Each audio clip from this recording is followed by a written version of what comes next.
Okay, moving on to the second quantum or modern worksheet, the photoelectric effect. So for the photoelectric effect, light hits a piece of metal.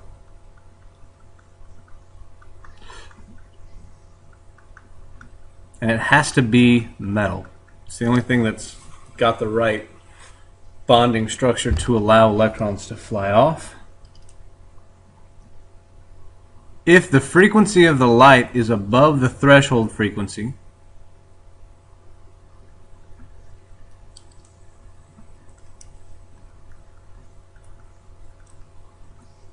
electrons leave, they jump off the metal.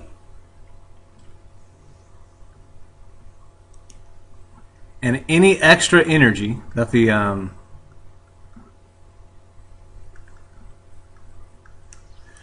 that the electrons get from frequency over threshold energy is kinetic energy. Any extra energy above kinetic energy goes faster. So for our picture, we have a piece of metal and a flashlight. And then we have electrons jumping off with some energy. So, and just to kind of put it out there, you guys use the photoelectric effect every single day with your phones. That's how it works. A certain frequency of light makes a certain amount of current run through there, and we can see, you know, what the color was. That's how those pixels are made. That's a big photoelectric effect thing. Kind of want to see a fun demonstration of the photoelectric effect. Put a piece of foil in a microwave that you don't care about. Still photoelectric effect. So when are electrons ejected from the metal? When the energy of the individual photon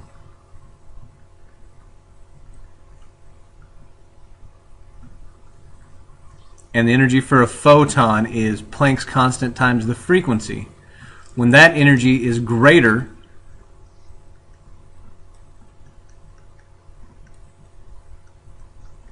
than the threshold energy.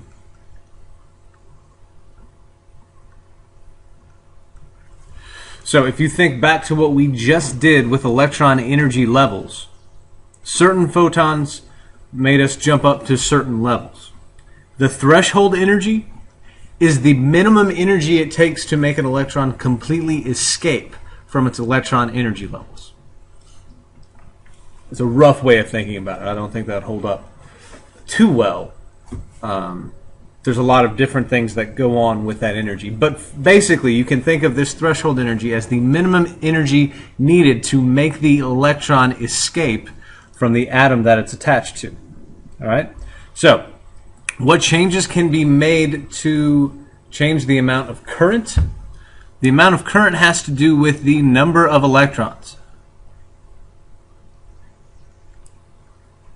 To get more electrons, we need more photons.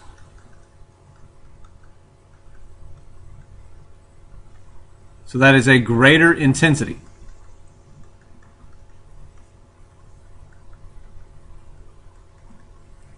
Or we would say brighter light.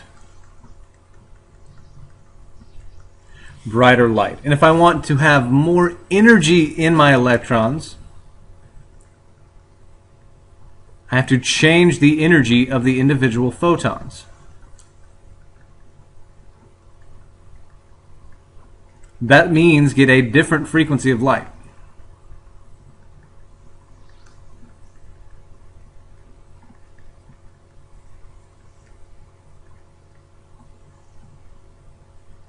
Change color, that gives me a different energy of photons. That means I can impart different energy to the electrons. Now, this idea of looking at brightness having to do with the number of photons that we get and frequency having to do with energy is quantized light.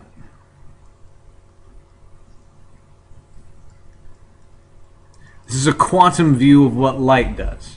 A classical view of waves says the energy has to do with the intensity or the amplitude. Here, the energy has to do with the actual frequency of the light. That is a quantized view of things, just as another point to reinforce with that.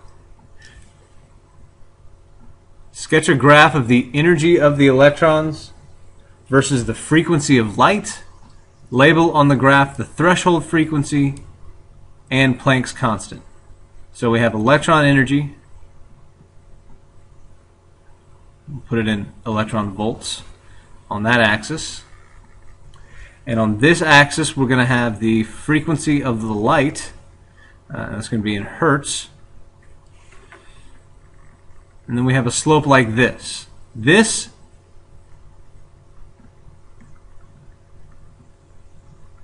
is our threshold frequency.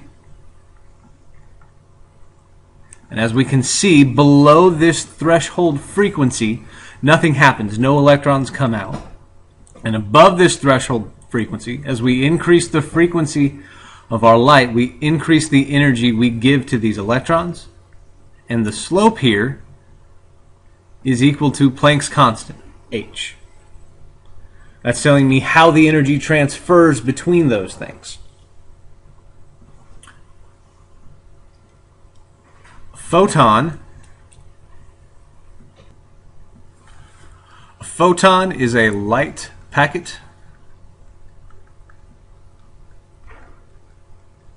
A light particle.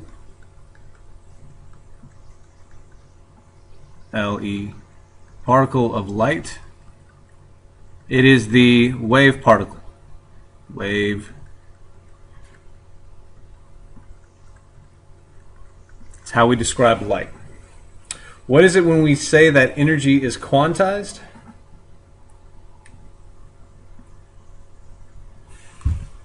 The important thing is it's not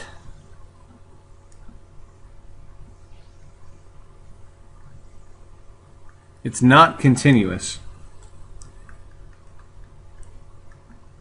It comes in specific measurable amounts.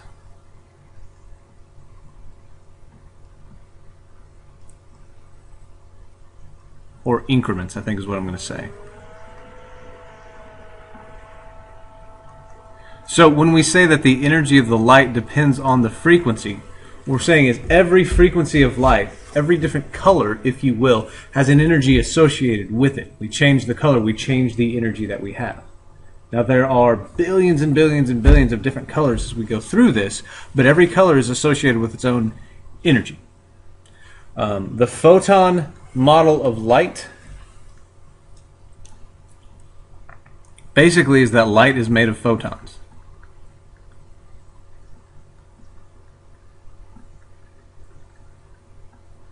And along with that, the energy of the light is equal to Planck's constant times the frequency of light.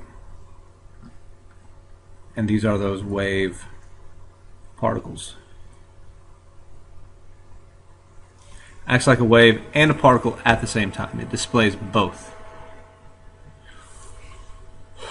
Why does the photoelectric effect support the photon model of light?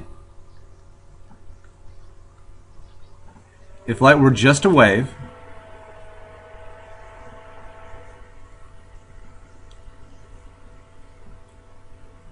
the intensity, brightness,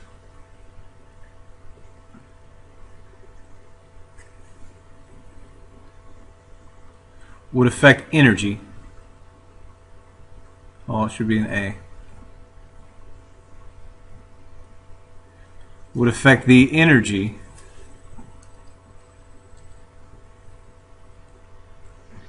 of the ejected electrons.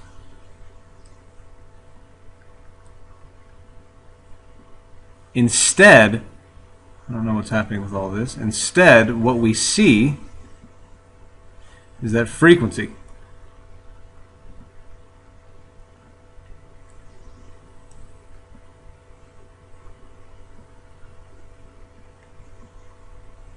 This is largely particle behavior.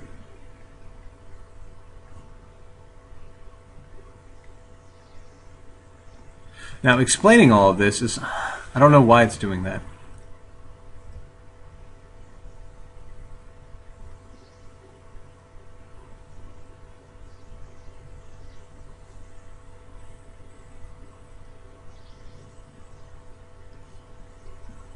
It's an LE.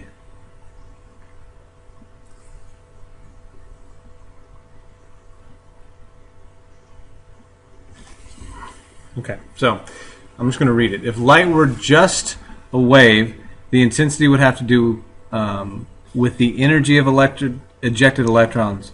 But instead, we see that the frequency affects the energy of those electrons. That's particle behavior. That is a photon thing. This idea is so important that Einstein won a Nobel Prize for it. Okay, so beam of light has two important quantities that have an effect on energy: intensity and frequency. How does adjusting intensity change the energy? Well,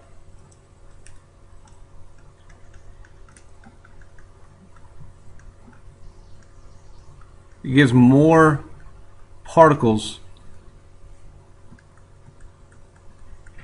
of light. More particles with more energy gives me more energy.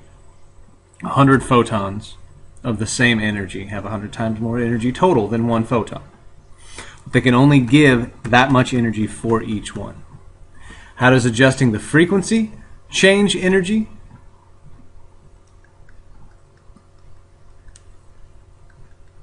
It changes the energy of each individual photon. With that, energy equals Planck's constant times the frequency. So, by changing the frequency, each individual photon carries with it more energy. By changing the intensity, or the brightness, it gives me more particles carrying things. So what we see in the photoelectric effect that backs this up is that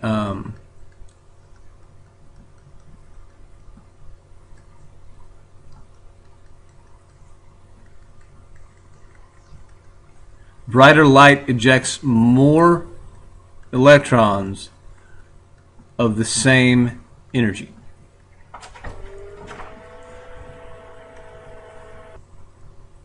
Okay, so brighter light ejects more electrons of the same energy. If we change the frequency, each photon carries more energy that it can give to the same number of electrons. Those are the changes that we see in the photoelectric effect. So, let's say we have a piece of metal that has the threshold energy of 3 electron volts. If I take 621 nanometer light and shine it onto that metal, what's going to happen? What's the energy of the ejected electron? So, to get the energy of that particular wavelength of light, we're going to use energy equals h times the speed of light over lambda, because we're given the wavelength. So 4.14 times 10 to the negative 15th times 3, and that's electron volt seconds times 3 times 10 to the 8th meters per second, divided by 621 times 10 to the negative 9th meters. Again, do not forget to convert that into regular meters. Gives me an energy of 2 electron volts. Basically, what we see here is that we have no ejected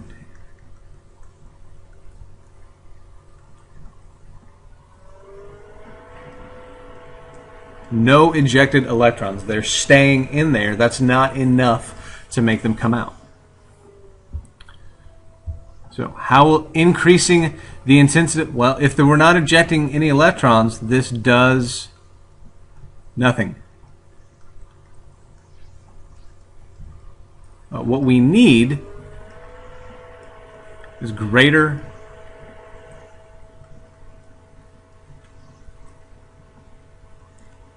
energy per photon, which means we need a higher frequency or a lower wavelength. So let's try it again with a lower wavelength.